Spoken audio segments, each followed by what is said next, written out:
Bangladesh cricket বোর্ডের কঠোর অবস্থানের মুখে এবার স্পষ্ট চাপে পড়েছে ভারত ও বিসিসিআই। মুস্তাফিজুর রহমানকে আইপিএল থেকে বাদ দেওয়ার পর বিসিবির কঠোর অবস্থান থেকে কার্যত নড়েচড়ে বসেছে ভারতীয় ক্রিকেট বোর্ড। ঘটনার সূত্রপাত হয় আইপিএলের মিনি নিলাম থেকে। 9 কোটি 20 লাখ রুপিতে বাংলাদেশ তারকা পেসার মুস্তাফিজুর রহমানকে দলে নেয় আইপিএলের 3বারের চ্যাম্পিয়ন কলকাতা নাইট রাইডার্স। কিন্তু অপ্রত্যাশিতভাবে বিসিসিআই কলকাতাকে নির্দেশ দেয় মুস্তাফিজুর রহমানকে দল থেকে বাদ দিতে। এই সিদ্ধান্তের পরপরই কলকাতা নাইট রাইডার্স তাদের অফিসিয়াল পেজ থেকে মুস্তাফিজুরের সব ছবি ও ভিডিও ডিলিট করে দেয়, যা নিয়ে ব্যাপক আলোচনা শুরু হয় ক্রিকেট মহলে।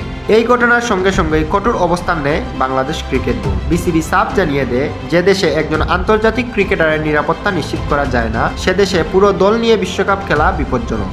এরপর বিসিবি আরও জানায়, বাংলাদেশ বিশ্বকাপের ম্যাচগুলো ভারতের পরিবর্তে শ্রীলঙ্কায় আয়োজন করতে হবে। বাংলাদেশের এমন শক্ত অবস্থান দেখে বড় ধাক্কা খায় ভারত। পরিস্থিতি সামাল দিতে তাড়াহুড়ি করে বিসিবিকে প্রস্তাব দেওয়া হয় মুস্তাফিজুর রহমানকে আবার আইপিএলে ফিরানো। তবে এই প্রস্তাব সরাসরি প্রত্যাখ্যান করে বিসিবি।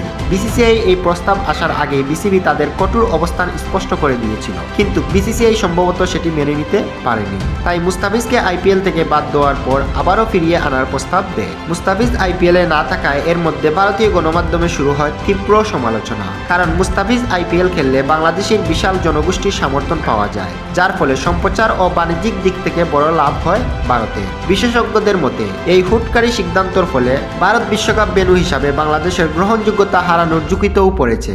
সব মিলিয়ে মুস্তাফিজ ইস্যু এখন আইপিএল নয়, এটি রূপ নিয়েছে ভারত বাংলাদেশের কূটনৈতিক এক বড় সংঘাতে।